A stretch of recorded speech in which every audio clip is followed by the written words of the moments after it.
Saudara-saudara jemaat yang terkasih dalam Tuhan kita Yesus Kristus, baik yang ada di gereja maupun di gereja rumah masing-masing, selamat pagi dan selamat hari Minggu. Shalom. Kita jumpa lagi dalam iman dan kasih Yesus. Saya percaya kita semua sehat, walaupun hidup ini sulit, berat, dan penuh kecemasan. Akibat banyak hal yang kita alami. Tapi berbagai keadaan dan situasi yang kita alami, sakit, sembuh, sukses, gagal, maupun tantangan dan derita lain, tidak dapat memisahkan kita dengan kasih Kristus. Kasih Kristus membuat kita bisa hidup, bisa bertahan hidup sampai hari ini.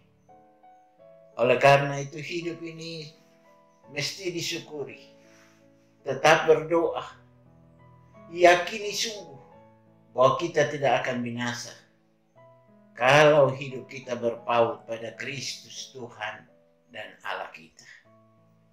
Ibu dan Bapak jemaat sekalian yang dikasihi dalam Tuhan kita Yesus Kristus. Tema khotbah pagi ini adalah menjadi rupa Allah dalam iman dan karya. Siapakah yang dimaksudkan dengan menjadi rupa Allah? Tentu manusia, bukan ciptaan Allah yang lain. Dalam kesaksian kitab Kejadian 1 ayat 27, Allah menjadikan manusia serupa dan segambar dengan Allah. Imago Dei. Karena itu, manusia dijadikan oleh Allah secara unik dan istimewa. Manusia dilengkapi dengan rasio dan perasaan yang melebihi perasaan ciptaan Allah yang lain. Dengan perasaan itu, manusia dapat menimbang, memikirkan, dan penuh cinta kasih untuk merawat kehidupan dengan baik. Berelasi dengan sesama ciptaan yang lain, serupa dan segambar dengan Allah. Manusia diberi mandat oleh Allah untuk berkuasa atas alam ciptaan Allah, yaitu dalam arti menjaga dan merawat dengan baik, bukan merusak dan menelantarkan alam. Kalau tema menjadi rupa Allah dalam iman dan karya, manusia harus menunjukkan pola hidup yang baik, hidup dalam kasih, mengasihi. Manusia mesti berpihak pada kebenaran maupun berpihak kepada keadilan. Karena itu ciri Allah kita. Allah yang penuh kasih, sumber kebaikan dan sumber kebenaran. Karena itu saudara-saudaraku yang Tuhan Yesus kasihi, kita mesti hidup di dalam kebenaran dan keadilan. Saudara-saudara jemaat yang dikasihi dalam Tuhan kita Yesus Kristus. Bacaan Alkitab yang menjadi pemberitaan kita pagi ini terambil dari kitab Kejadian 5 ayat 1 sampai 32. Pada bagian ini saudara-saudara dapat kita bagi atas dua bagian besar. Pertama ayat 1 sampai 2 dan kedua atau bagian kedua ayat 3 sampai 32. Pada bagian pertama ini ayat 1 sampai ayat yang kedua ada hal-hal yang mendasar yang kita mesti tahu untuk memahami secara utuh bagian perikop kita ini. Allah menciptakan manusia sebagai ciptaannya, serupa dengannya. Karena itu manusia bergantung kepadanya. Manusia tidak abadi dan tidak kekal.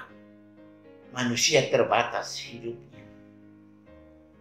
Allah menjadikan manusia sesuai dengan rupanya sendiri, baik itu laki-laki maupun perempuan.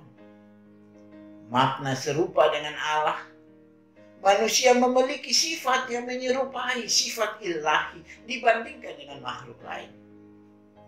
yaitu memiliki tanggung jawab untuk mempertahankan kehidupan dan ketertiban hidup seluruh makhluk dengan menggunakan rasionya.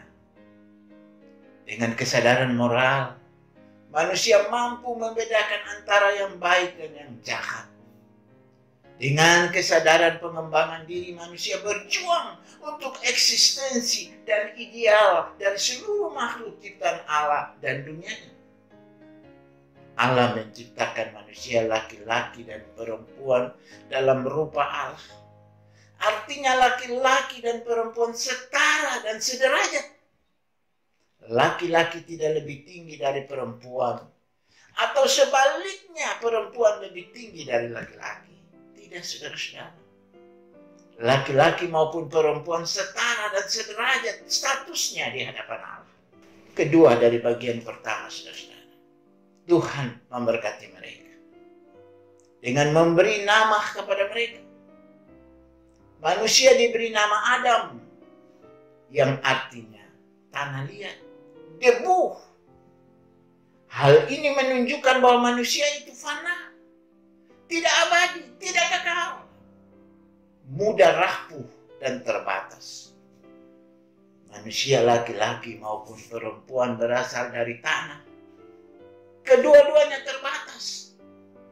Tetapi di tengah kelemahan, kekurangan dan keterbatasan itu, Allah menghembuskan napas hidup. Dan manusia bisa bernapas, bernyawa. Manusia memiliki hidup yang berkualitas.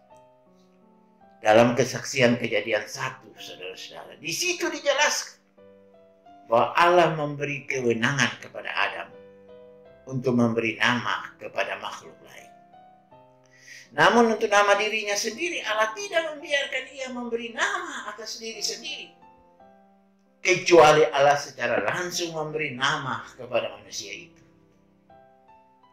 Hal ini menunjukkan bahwa di satu sisi ada kewenangan kepada manusia untuk mengelola dan menguasai alam dan ciptaan Allah yang lain untuk keberlanjutan hidup manusia dan sesama ciptaan lain. Tapi di sisi lain manusia itu terbatas atas dirinya sendiri. Manusia dengan kehidupannya dikendalikan oleh Allah. Karena itu manusia memiliki kuasa yang tidak mutlak, tidak bebas melakukan apa saja atas alam dan ciptaan Tuhan yang lain. Dengan rasio, dengan skill yang Allah berikan, manusia mesti memelihara dan merawat sesama ciptaannya dengan baik untuk keberlangsungan hidup generasi ke generasi. Manusia tidak boleh sombong atas kekuatan dirinya sendiri, karena dia rapuh, dia hancur bila Allah menarik kewenangan yang ada pada manusia itu. Saudara-saudara jemaat yang Tuhan Yesus kasihi, pada bagian kedua ayat 3-32, bacaan kita tadi berisi suatu silsilah yang dimulai dari Adam sampai Nuh, dengan menyebutkan nama mereka, umur mereka, anak laki-laki, masa hidup, bahkan disebut jumlah tahun-tahun berapa mereka mati. Bagian kedua ini ada sebuah pertanyaan mendasar. Apa maksud penulis menyebut silsilah dengan panjang lebar mulai dari Adam sampai Nuh? Kurang lebih ada 10 generasi. Apa maksudnya, saudara-saudara? Memang menurut tradisi Timur Tengah kuno, silsilah disebutkan untuk menunjukkan kekuasaan atau power dan prestis, yaitu martabat, wibawa dari seseorang atau keluarga.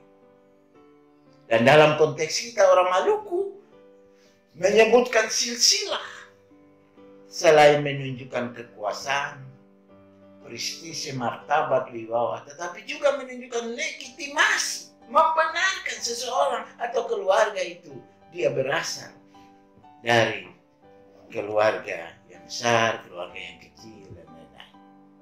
Sering kita merasa hebat bahwa kita ini berasal dari keluarga besar, keluarga terpandang, keluarga terhormat, keluarga kaya, dan lain-lain. Namun saudara-saudara, pada bagian ini kalau disebutkan tentang Adam sampai Nuh dengan mengemukakan silsilah atau keturunan mau menunjukkan dua hal, saudara. Yaitu pertama, untuk keberlanjutan hidup dan hubungan antar manusia. Artinya dengan menyebutkan figur Adam sampai Nuh dengan silsilahnya mau mengingatkan bahwa mereka itu satu keturunan, satu pancaran dari sepasang orang tua moyang mereka. Dan mereka itu bersaudara. Karena itu mesti menjaga keberlangsungan hidup satu dengan yang lain. Begitu juga kita. Sering kita menutur silsilah kita, yaitu untuk mau mengatakan bahwa kita ini orang bersaudara dari satu pancaran, dari sepasang orang tua kita, ayah dan ibu, opa dan oma. Dan generasi sekarang ini mesti menjaga keberlangsungan hidup satu dengan yang lain, supaya anak cucu kita saling kenal, mengenal satu dengan yang lain. Jadi menyebutkan nama dan silsilah sebetulnya untuk menjaga hubungan keluarga orang bersaudara. Potong di kuku, rasa di daging. Saling membantu. Satu pun susah, satu pun bahagia. Semua pun susah, semua pun bahagia dan senang. Hal yang lain yang mendapat tekanan pada firman ini adalah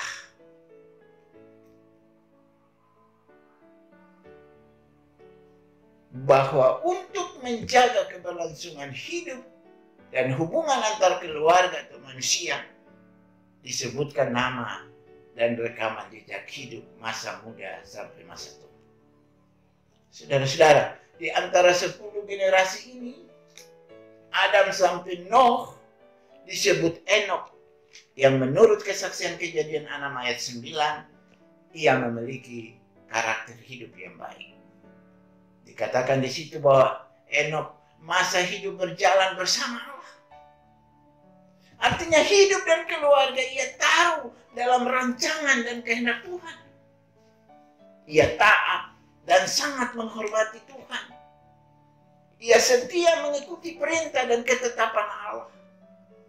Hidupnya sama dengan Abraham dan Nuh, dua figur orang tua yang takut Allah dan taat pada perintah Allah. Enok dengan ketaatannya, dengan kesetiaannya, maka Allah memberi penghargaannya. Allah memberi apresiasinya. Ia terangkat ke surga. Bapak Ibu jemaat yang dikasihi Tuhan Yesus Kristus. Hal yang berikut, bahwa dengan mencatat dan menyebutkan silsilah kapan dia berkeluarga, memiliki anak, dan kapan dia meninggal, hal ini mengingatkan kita semua bahwa semua orang akan mati. Kematian menimpa semua orang, pada umur panjang atau umur pendek.